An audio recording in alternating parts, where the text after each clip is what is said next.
Imagine a leader so powerful that he became the target of a secret CIA plot, a visionary who dreamed of a free, united Africa, free from foreign control.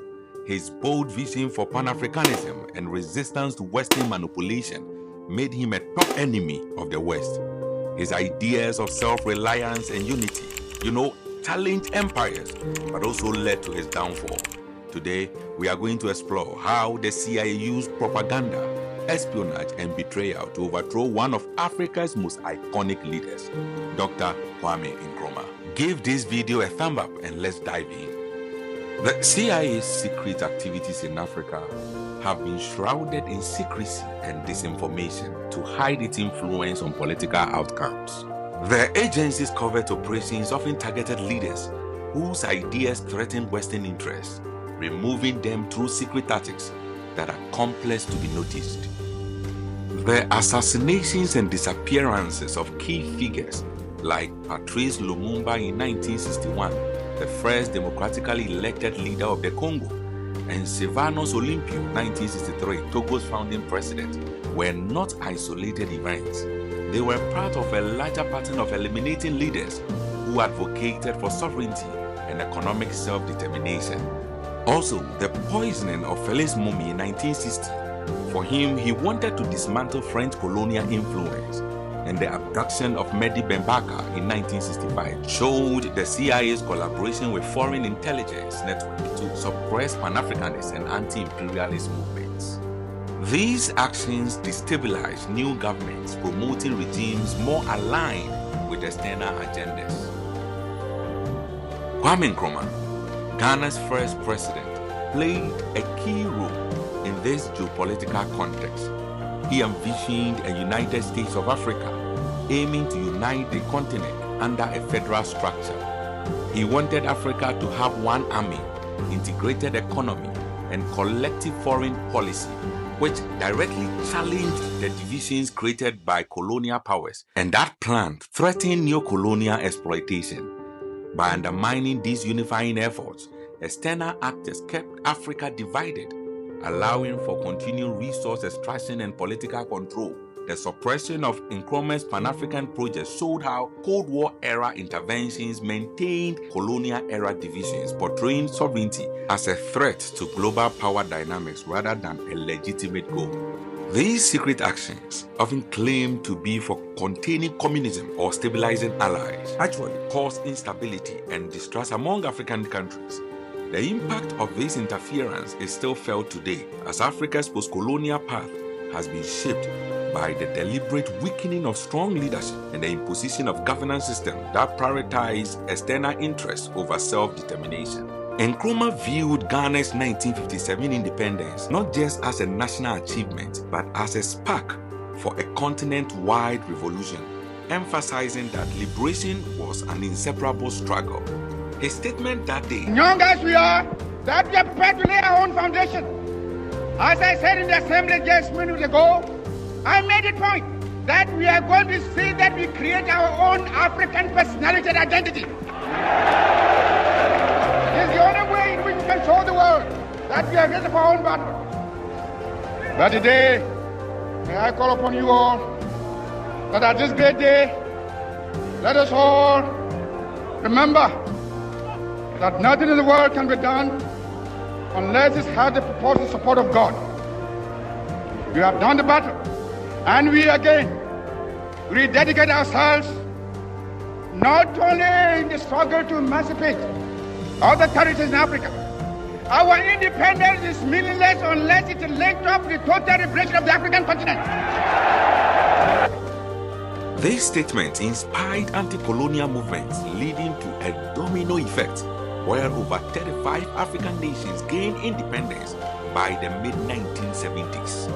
This ideological framework expressed through events like the All-African People's Conference in 1958 aimed to unite liberation efforts under a common vision of Pan-African sovereignty, directly opposing the divided governance system imposed by colonial powers. You see, Nkrumah's firm stance against neo-colonial economic systems, especially his rejection of IMF-recommended austerity measures, and his nationalization of key industries made Ghana a symbolic challenge to Western dominance.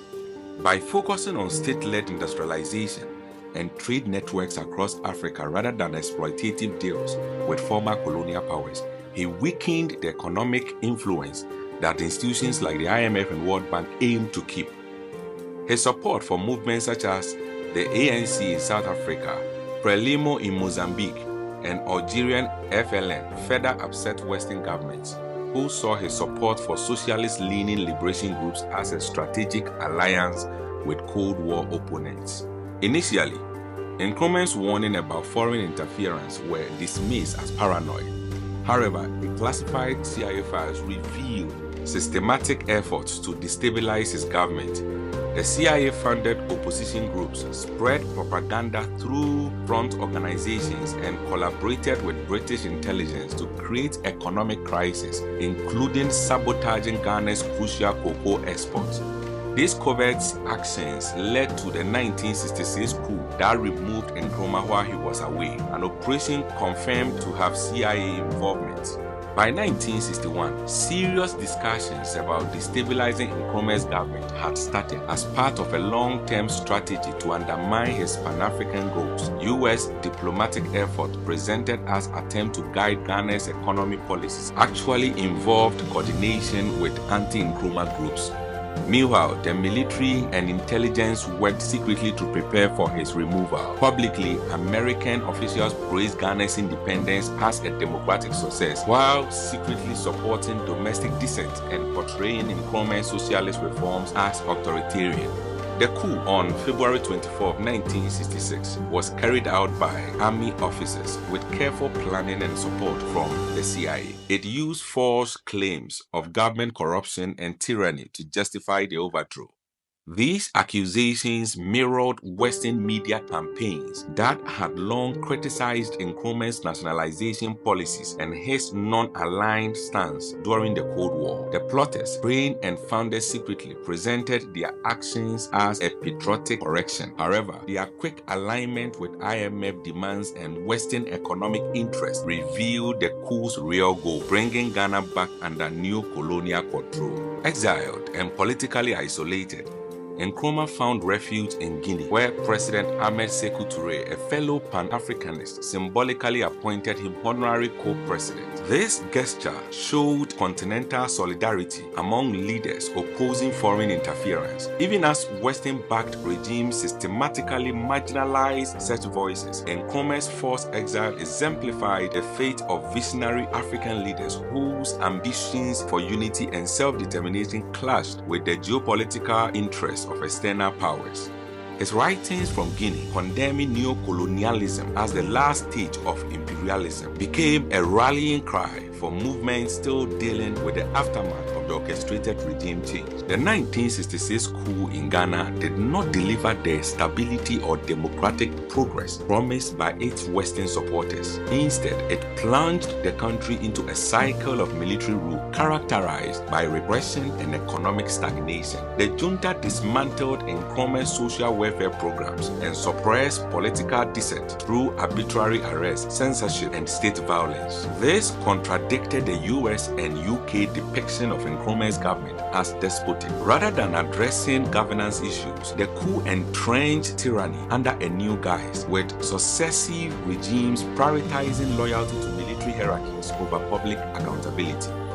This confirmed Nkrumah's warning about new colonial disruption. After the coup, the new government quickly abandoned Nkrumah's state-focused approach and followed the advice of the IMF and World Bank. They privatized industries, deregulated markets, and allowed foreign exploitation of Ghana's resources. This change weakened Ghana's developing industrial base. It shifted the economy towards extracting raw materials, reinforcing dependency from colonial times. This shift supported Western Cold War goals to limit socialist development, ensuring Ghana's place in a global economic system that valued external profits over local empowerment. Nkrumah's vision for a self-reliant, industrialized Ghana connected through Pan-African trade networks and technological independence starkly contrasts with the current reality. Scholars and policymakers question whether his emphasis on education, infrastructure, and value-added production could have fostered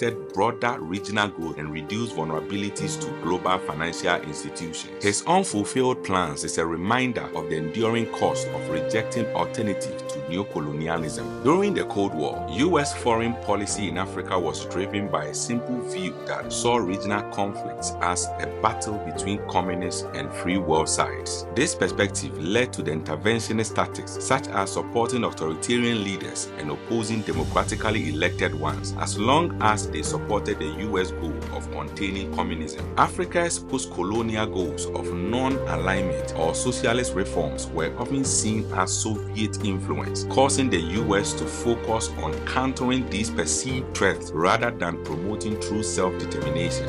The CIA's secret operations like psychological warfare and economic sabotage against leaders like Nkrumah showed this approach where African sovereignty was considered less important than Cold War priorities. The CIA aimed to undermine Nkrumah, a leader who openly criticized both Western imperialism and Soviet expansionism, to weaken his role as a Pan-African unifier. They tried to isolate him by discrediting his connections with liberation movements like the ANC and MPLA, which Western powers wrongly linked to communist aggression. This showed a lack of respect for Ghana's right to independent diplomacy, highlighting a paternalistic view in U.S. policy where African nations were seen as mere pieces in a global name rather than independent political actors. The CIA's cooperation with British intelligence to destabilize Nkrumah's government further demonstrated how Cold War fears diminished respect for national sovereignty even among supposedly allied democracies. The situation in Ghana after the coup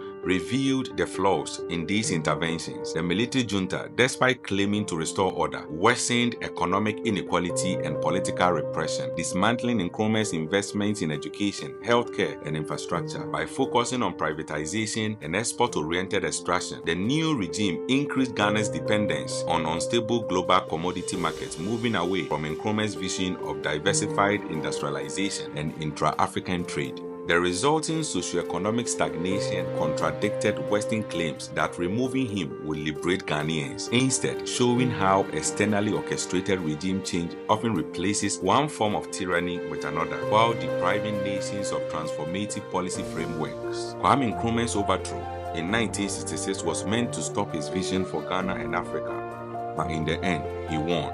The leaders who replaced him promised progress but failed, and Ghana faced more problems instead. Though he was removed, his ideas and dreams for Africa still inspire people today, proving that he was never truly defeated.